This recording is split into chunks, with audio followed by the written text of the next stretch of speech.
Kiai Haji Ahmad Umar Abdul Manan merupakan salah seorang tokoh ulama karismatik dari Solo, sebagai seorang pengasuh pesantren Al-Muayyad Mangkuyudan, dan penghafal Al-Quran yang diberi keistimewaan mengetahui banyak tentang rahasia kandungan Al-Quran. Pada masanya, Kiai Umar selalu menjadi rujukan utama bagi santri-santri yang ingin mengaji Al-Quran, baik bin Nador maupun Beyal Hoib. Kiai Haji Ahmad Umar lahir di Surakarta pada tanggal 5 Agustus 1916 dari pasangan Kiai Abdul Manan dan Nyai Zainab. Bila dirunut silsilahnya, jelas bahwa dirinya termasuk keturunan bangsawan setempat. Kakeknya, Kiai Hasan Hadi, merupakan seorang ulama yang diangkat Keraton Kasunanan Surakarta menjadi Demang di Wonogiri. Alhasil, dalam dirinya mengalir darah orang-orang soleh.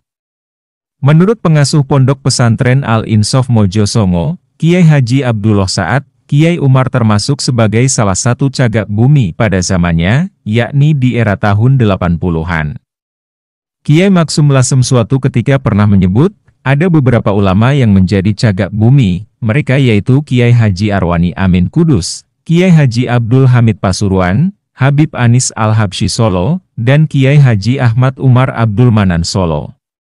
Tidak hanya itu, Kiai Haji Mubashir Mundir Bandar Kidul Kediri, juga pernah menyatakan bahwa Kiai Umar yang seumur hidupnya selalu menjaga wudhu dan sholat berjamaah itu adalah salah seorang anggota Wali Autad. Yakni tingkatan wali yang setiap masa anggotanya hanya 4 orang. Kiai Haji Ahmad Umar memulai pendidikannya dengan belajar kepada orang tuanya. Kemudian beliau melanjutkan belajar kepada Profesor Kiai Haji Muhammad Adnan. Setelah selesai, selanjutnya, ia masuk sekolah formal Al-Islam yang diasuh Kiai Hozali. Setelah tamat dari sekolah formal, kemudian beliau melanjutkan pendidikannya dengan belajar di Pondok Pesantren Termas, Arjosari, Pacitan, di bawah asuhan Kiai Haji Dimyati Abdullah, yaitu adik Syekh Mahfudz At-Tarmasi. Di pesantren ini, saat usianya 15 tahun, Kiai Umar berhasil menghafal Al-Quran 30 juz. Dan di Pondok Termas juga beliau berteman dengan Kiai Haji Abdul Hamid Pasuruan dan Kiai Haji Muntoha Wonosobo. Dari Termas beliau melanjutkan belajar Al-Quran kepada Kiai Haji Raden Muhammad Munawir Krapyak Yogyakarta. Kiai Munawir Krapyak terkenal karena menjadi yang pertama menguasai qiraah syab'ah di Indonesia. Di samping itu, namanya juga masyhur sebagai guru besar Al-Quran setidaknya di seluruh tanah Jawa. Kiai Umar di Pondok Pesantren Krapyak Yogyakarta selama 2 tahun, dan mendapat sanad tahfidz. Para ustadz dan kawan-kawan sebayanya mengenal sosok Umar sebagai pembelajar yang tekun. Beliau menempuh jenjang awal hingga tinggi dengan amat baik. Berbagai disiplin ilmu dipelajarinya dengan sungguh-sungguh. Seperti Nahwu, Syorof, Fikih, Usul Fikih, Mustolah Hadis, dan lain-lain. Pada masa itu pula, beliau mulai menunjukkan ketertarikan yang kuat pada bidang tasawuf. Kepergian Kiai Umar ke Krapyak bukanlah tanpa bekal pengetahuan. Sebab, beliau telah menghatamkan 30 juz Al-Quran selama di Termas. Maka dari itu, tujuannya ke Yogyakarta antara lain untuk memperoleh sanad ilmu Al-Quran dari Kiai Munawir. Beliau diterima dengan hangat di Pondok Pesantren Krapyak. Di bawah bimbingan Kiai Munawir, Ahmad Umar terus berupaya meningkatkan kemampuan dalam membaca dan menghafal kitab suci. Setelah berjuang keras selama beberapa tahun, akhirnya beliau didaulat menjadi seorang hafidz. Bahkan, ijazah diterimanya langsung dari sang pakar qiraah syab'ah tersebut. Begitu menyelesaikan tahfidul Quran di Krapyak, pada tahun 1936, Kiai Umar belajar di pesantren Mojosari Nganjuk, Jawa Timur. Beliau tak hanya menimba ilmu dari sang pengasuh pesantren, Kiai Zainuddin, tetapi juga sejumlah ulama sepuh. Misalnya, Kiai Dalhar Watu Congol Muntilan dan Kiai Anwar Musaddad Garut.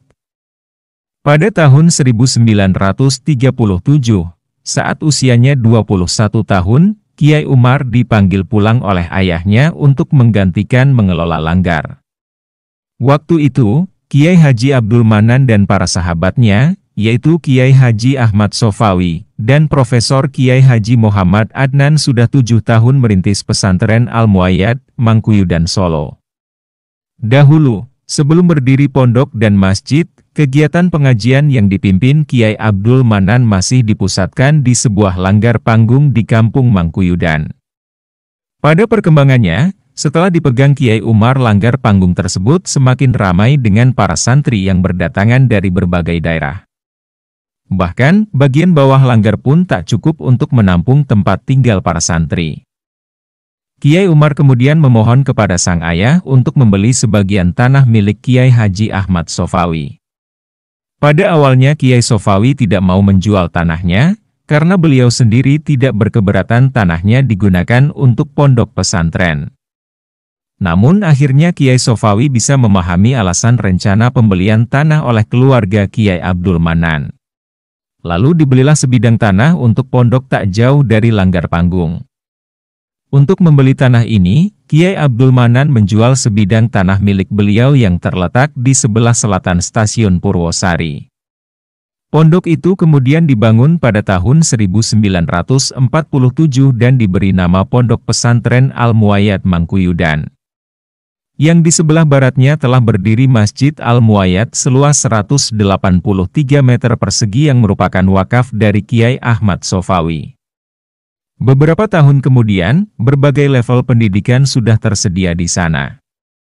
Pembelajaran Al-Quran di pesantren ini dipadu dengan madrasah diniyah, madrasah sanawiyah dan sekolah menengah pertama, madrasah aliyah, serta sekolah menengah atas. Oleh karena pengajian Al-Quran menjadi inti pengajaran, pesantren Al-Muayyad akhirnya dikenal sebagai Pondok Al-Quran. Tentunya, kemasyhuran itu merupakan berkah ilmu yang dimiliki Mbah Kiai Umar sebagai penerus ijazah Kiai Munawir Krapiak. Kiai Ahmad Umar terkenal dengan julukan pendiam yang waspada. Beliau sangat patuh dengan perintah gurunya, sangat memperhatikan akhlak, dan menyayangi murid-muridnya. Beliau tidak menghukum santri-santrinya yang nakal, justru mendoakan mereka agar kelak menjadi ulama yang soleh. Dalam memberikan sanad tahfidz kepada santri beliau sangat selektif.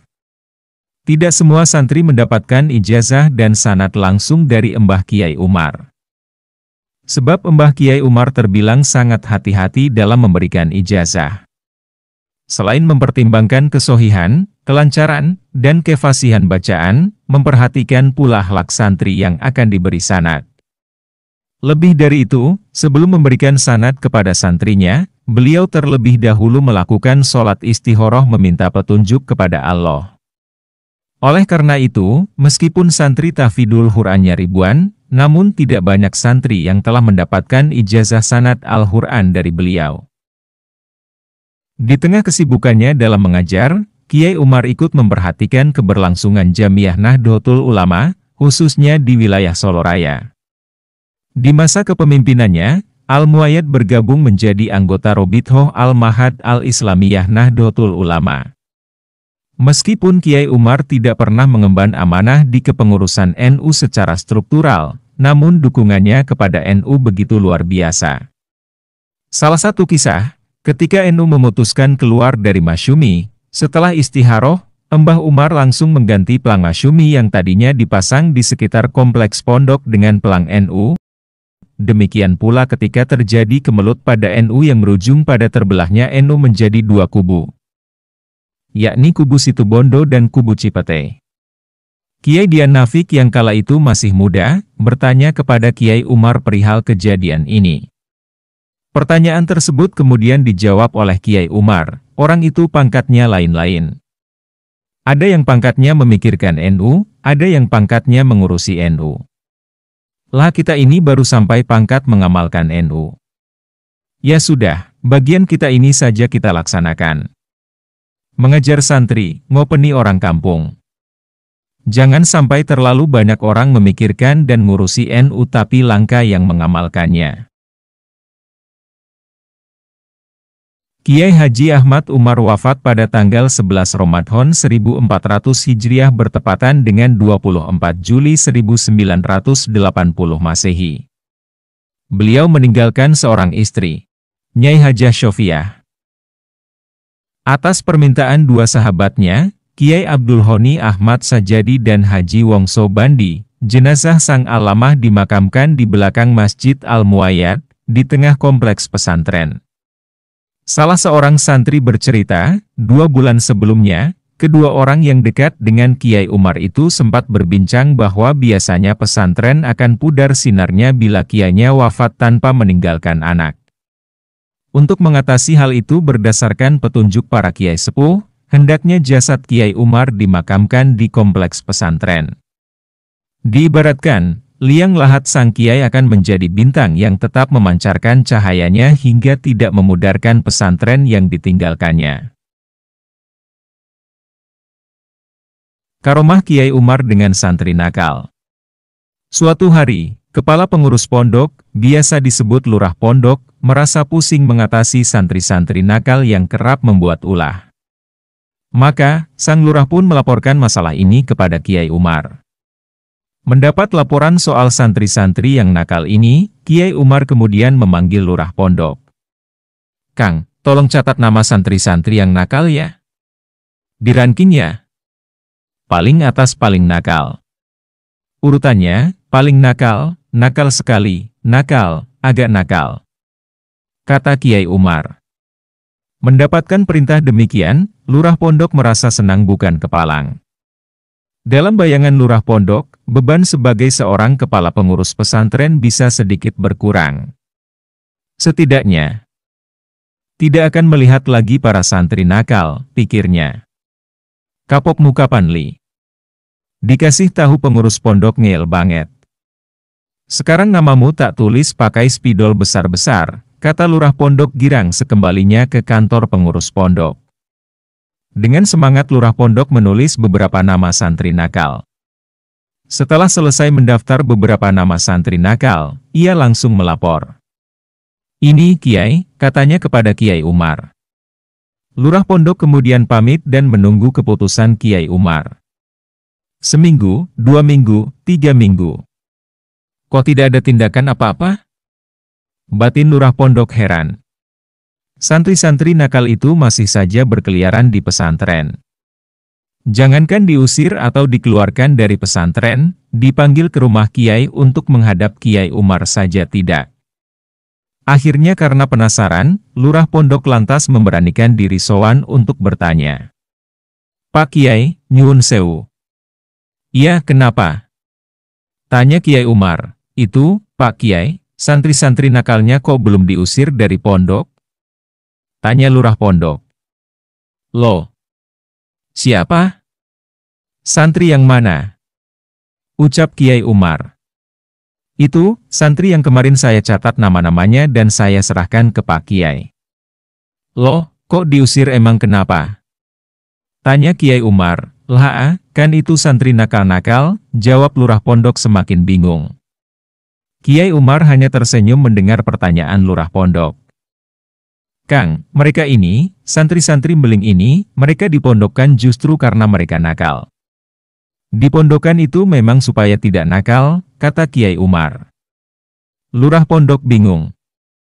"Lalu buat apa panjenengan perintahkan saya mencatat nama-nama santri yang nakal ini?" tanya lurah pondok.